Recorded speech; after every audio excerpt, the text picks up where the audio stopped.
পুজোর আগে বঙ্গে ফের বৃষ্টির ভ্রুকুটি আর বিক্ষিপ্ত বৃষ্টি হতে পারে কলকাতা সহ দক্ষিণবঙ্গে মঙ্গলবার পর্যন্ত ভারী বৃষ্টির তেমন একটা সম্ভাবনা নেই। আরও একটা ডিটেল জানবো, আমাদের সঙ্গে রয়েছেন আমাদের প্রতিনিধি সরাসরি শুভজিৎ দে।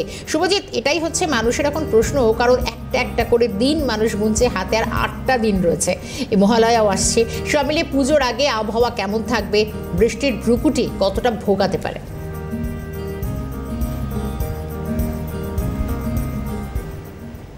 একেবারে শর্মিষ্ঠা, দুদিন পরেই মহালয়া এবং আর কয়েকটি দিন মাত্র বাকি রয়েছে দুর্গাপুজোর।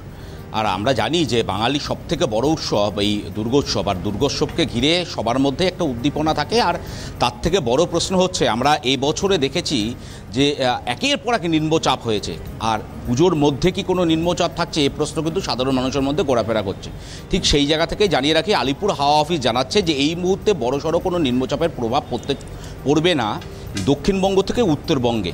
দক্ষিণবঙ্গের যে জেলাগুলি রয়েছে সেই জেলাগুলির ক্ষেত্রে তোমাকে জানিয়ে রাখি, দক্ষিণবঙ্গের জেলাগুলির ক্ষেত্রে বিক্ষিপ্ত বৃষ্টিপাত হবে এবং বিক্ষিপ্ত বৃষ্টিপাত থাকবে শহর কলকাতা সহ 2 24 পরগনা, 2 মেদিনীপুর, 2 বর্ধমান, হাওড়া, হুগলি, নদিয়া, মুর্শিদাবাদ।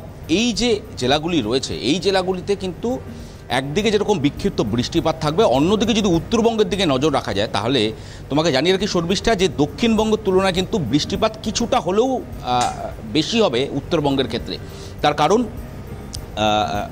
একেবারে পূর্ব উত্তরপ্রদেশ এবং বিহারে একটি ঘূর্ণাবর্ত ইতিমধ্যে তৈরি হয়েছে এবং এই ঘূর্ণাবর্তের সামান্য কিছুটা প্রভাব উত্তরবঙ্গের দিকে পড়তে পারে, কিন্তু দক্ষিণবঙ্গের প্রভাব কিন্তু পড়বে না। সেক্ষেত্রে যদি উত্তরবঙ্গের প্রভাব পড়ে, সেক্ষেত্রে কোথাও কোথাও উত্তরবঙ্গের যে সমস্ত জেলাগুলি রয়েছে সেই জেলাগুলির মধ্যে জলপাইগুড়ি, আলিপুরদুয়ার, দার্জিলিং, কালিম্পং, কার্শিয়াং, এই যে জেলাগুলি রয়েছে এই জেলাগুলিতে কিন্তু কোথাও কোথাও ভারী বৃষ্টিপাতের সম্ভাবনা রয়েছে, কোথাও কোথাও মাঝারি বৃষ্টিপাতের সম্ভাবনা রয়েছে। একই সঙ্গে 30 থেকে 40 কিলোমিটার গতিবেগে হাওয়া বইতে পারে উত্তরবঙ্গের এই জেলাগুলিতে। কিন্তু একেবারে শুভজিৎ, নজর আমাদের সেদিকেই থাকবে। আপাততভাবে দক্ষিণবঙ্গে ভারী বৃষ্টির সম্ভাবনা নেই এমনটা বলছে হাওয়া অফিস পুজোর আগে। তবে যদিও বঙ্গে হালকা থেকে মাঝারি বৃষ্টি হচ্ছে, আগামী 2-1 দিন এরকম বৃষ্টি হবে, মঙ্গলবার পর্যন্ত বৃষ্টি চলতে পারে। ধন্যবাদ শুভজিৎ।